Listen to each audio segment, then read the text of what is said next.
భగవద్గీతకి, బ్రహ్మసూత్రాలకి, ఉపనిషత్తులకి ఎందులో మనం చూసిన శుద్ధమైనటువంటి స్పష్టమైనటువంటి నారాయణ పరతత్వ ప్రతిపాదన ఆయన బల్లగుద్ది చెప్పినట్టు ఉంటుంది.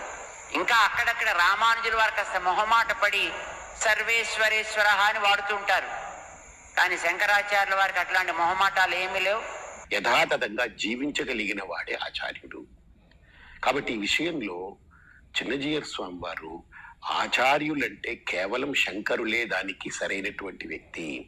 మొహమాట పడరు, స్పష్టంగా ఉంటారు, స్వచ్ఛంగా మాట్లాడతారు, ఉన్నదున్నట్టు చెప్పగలిగే వ్యక్తి అని చెప్పారు.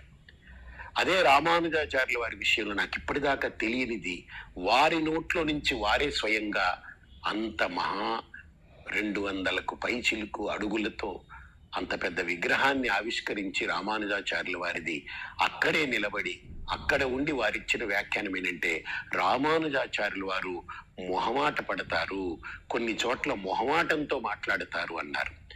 మొహమాటం ఉన్నవారు ఆచార్యులు ఎప్పటికీ కాలేరు. మొహమాటం అంటే ఏంటనంటే కాంప్రమైజ్ అయిపోవడం, దేనికో ఒక దానికి సరేలేని సర్దుబాటు చేసుకోవడం.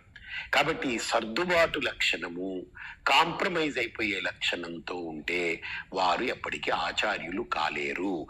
ఆచార్యుడు కూడా ఒక అగ్ని వలె ఉంటాడు. ఆచార్యుడు కూడా అంత స్వచ్ఛంగా స్పష్టంగా ఉంటాడు అని ఆయన కంపేర్ చేస్తూ ఇద్దరిని, రామానుజాచార్యుల వారిలో అస్పష్టత తక్కువ ఉంది, కాంప్రమైజింగ్ నేచర్ ఉంది, మొహమాటం అనేటువంటి లక్షణం ఉంది, సర్దుబాటు చేసుకుని వెళతారు. ఇవన్నీ వ్యాపార లక్షణాలు, ఇవన్నీ వ్యవహారంలో సంసార లక్షణాలు. కానీ ఒక ఆధ్యాత్మిక స్థితిలో, ఒక పరమోత్కృష్టమైనటువంటి దైవిక స్థితిలో నో కాంప్రమైజ్, నో మొహమాటం, చాలా చాలా స్పష్టంగా ఉండాలి.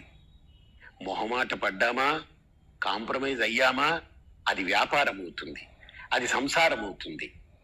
కాబట్టి జియర్ స్వామి వారు చెప్పిన దాంట్లో 32 ఏళ్ళు బ్రతికిన మహనీయుడు ఒక ఆచార్య స్థానంలో అంత స్పష్టంగా బ్రతికి మన జాతికి ఆదర్శంగా ఉన్నారని చెప్పారు.